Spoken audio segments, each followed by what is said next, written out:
그래서 4절까지 제가 보겠습니다. 민수기 1장 1절에서 4절입니다. 이스라엘 자손이 애굽 땅에서 나온 후 둘째 해, 둘째 달, 첫째 날에 여호와께서 시내 광야 회막에서 모세에게 말씀하여 이르시되 너는 이스라엘 자손의 모든 회중 각 남자의 수를 그들의 종족과 조상의 가문에 따라 그 명수대로 계수할지니 이스라엘 중 20세 이상으로 싸움에 나갈 만한 모든 자를 너와 아론은 그 진영별로 계수하되 각 지파의 각 조상의 가문에 우두머리 한 사람씩을 너희와 함께 하게 하라. 19절을 또 보겠습니다. 여호와께서 모세에게 명하신 대로 그가 시내 광야에서 그들을 계수하였더라. 그리고 44절부터 46절을 봅니다.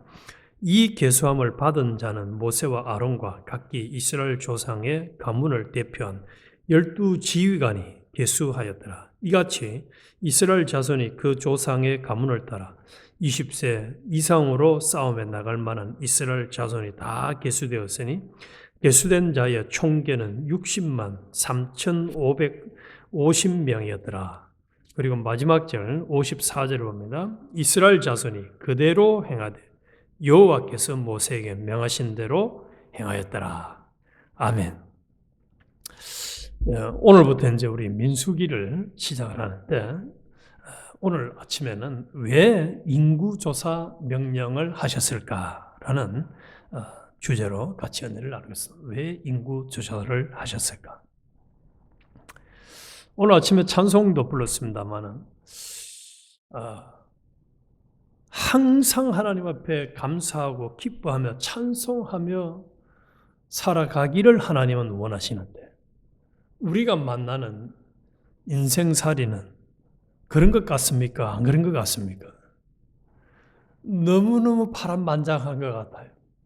특별히 이 이민사회 또 이민사회에서 신앙생활하는 성도들의 삶은 너무너무 파란만장한 것 같아요. 그래서 감사하고 찬송하고 기뻐하고 소망 가운데 살아가는 사람도 있겠지만은 그렇지 못한 사람도 많이 있는 것 같아요.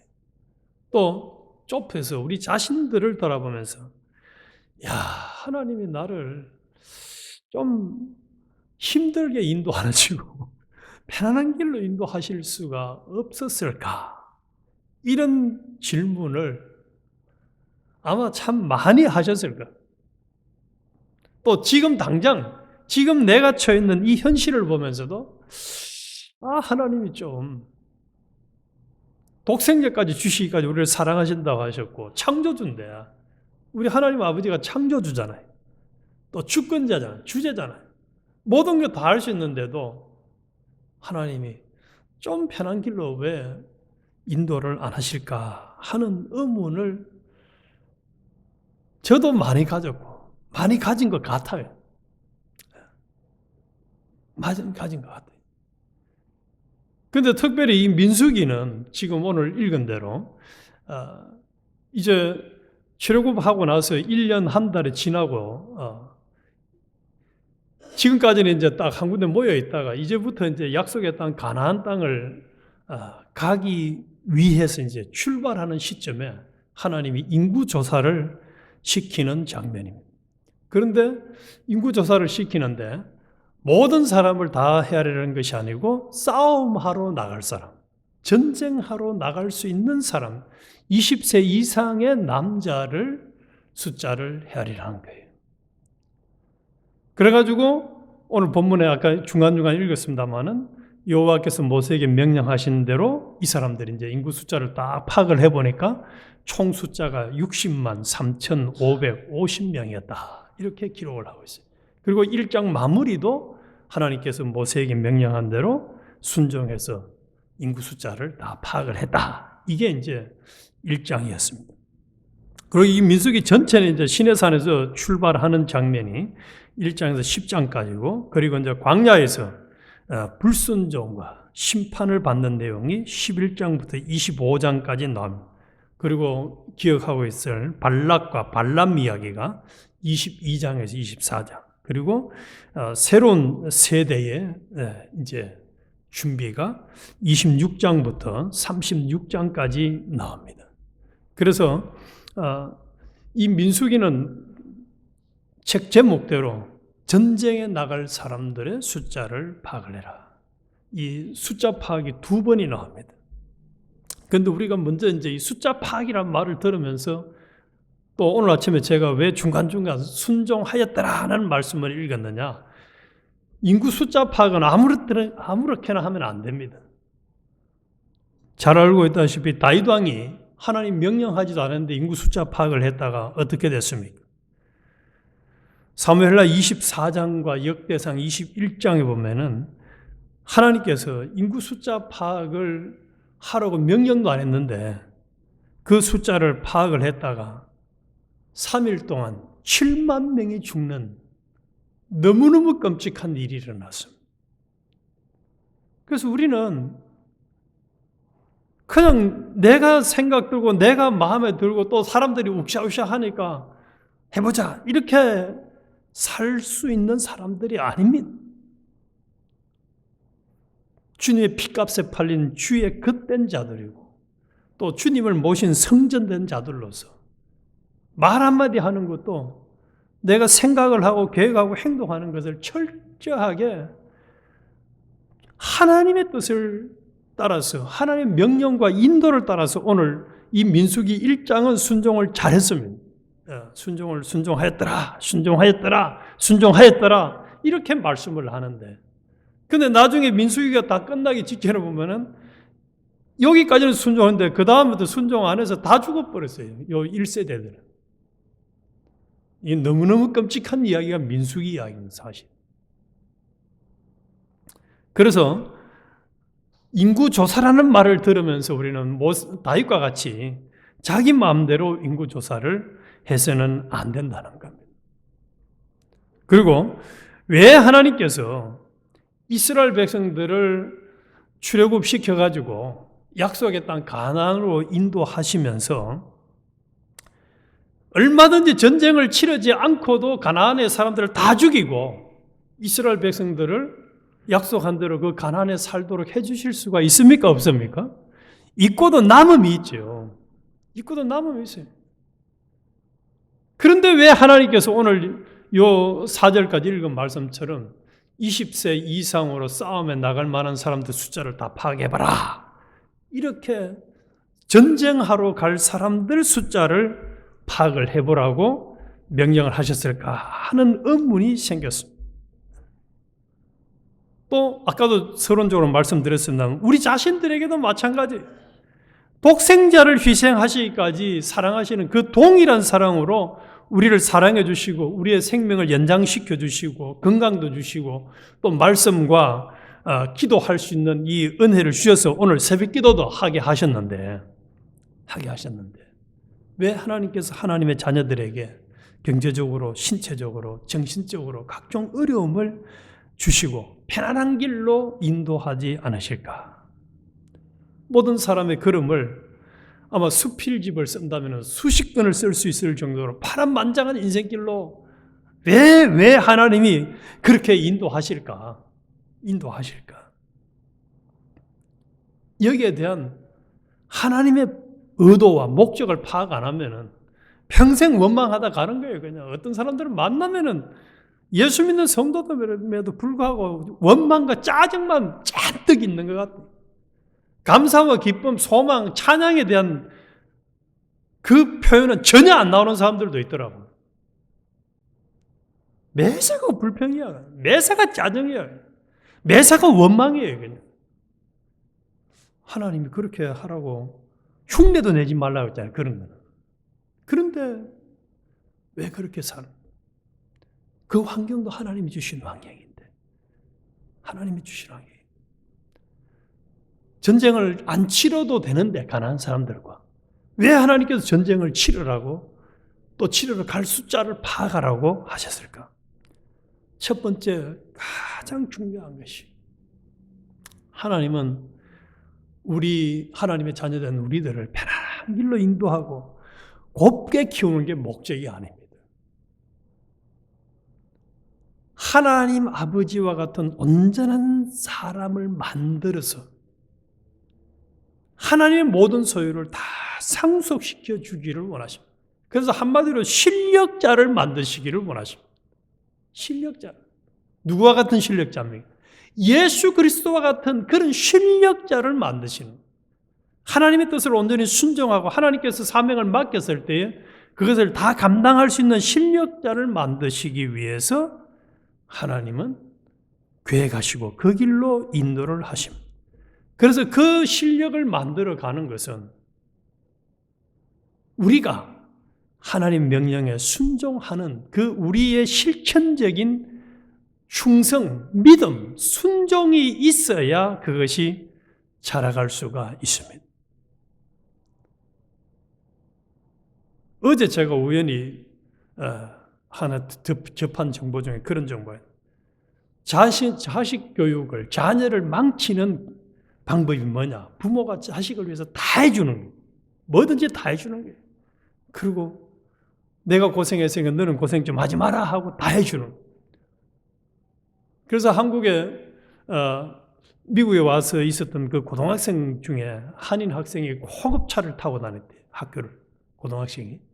근데 그 애가 미국 애들한테, 백인들한테 맞아가지고 코뼈가 부러졌대. 그 왜냐? 너 왜 좋은 차 타고 다니냐?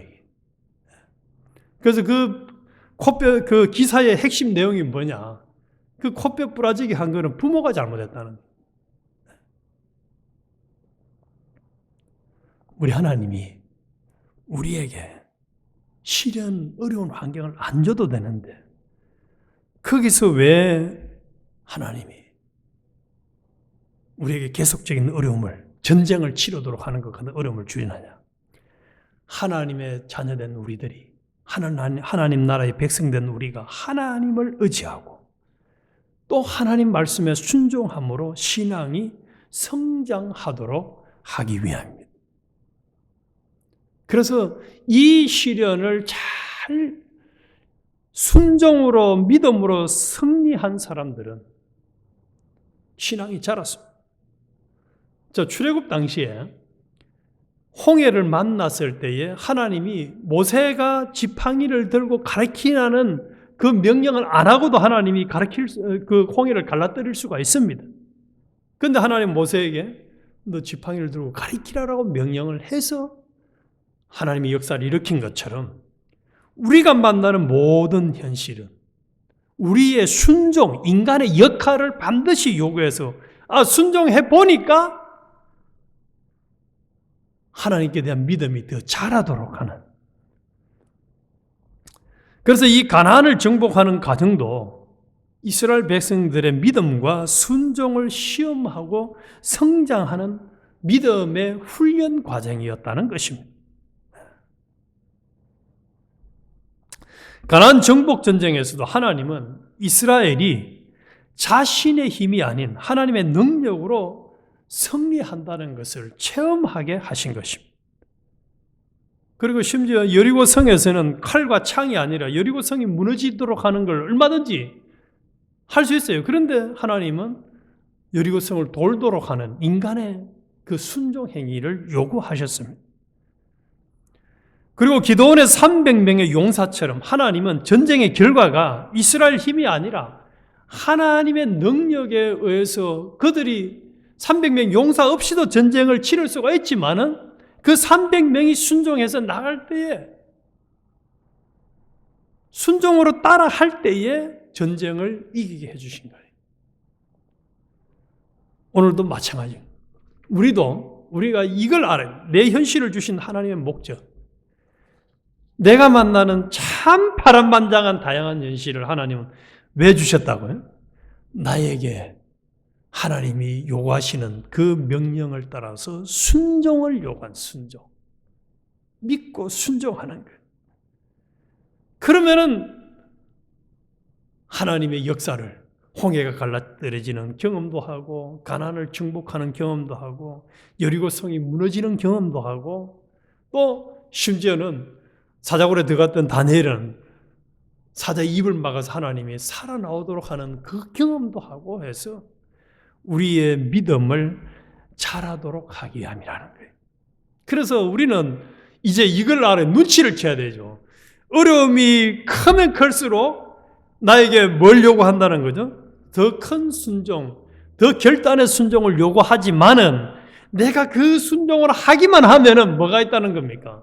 하나님의 역사는 훨씬 더 비교할 수 없는 큰 경험을 할 수 있다는 거예요. 그래서 이민생활과 우리가 살아가는 생활이 힘들면 힘들수록 감당 못할 어려움을 안 주시는 하나님은 내게 요구하는 순종의 양이 큰 것이고 그 순종을 할 때에 하나님은 나를 통해서 더 큰 역사를 일으키시기를 원한다는 거지. 원한다는 거지.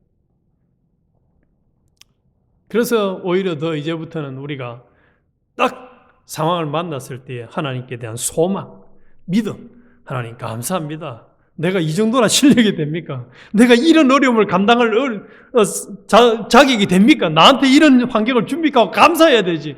하나님 왜 하필 나한테 이런 환경을 줘요 하고 원망하는 것은 하나님을 진짜 무식한 하나님으로 상대하는 거지. 하나님 나를 모릅니까? 나한테 왜 이런 상황을 줘요? 이거는 아니잖아요. 이게 지금 오늘 우리가 할 게.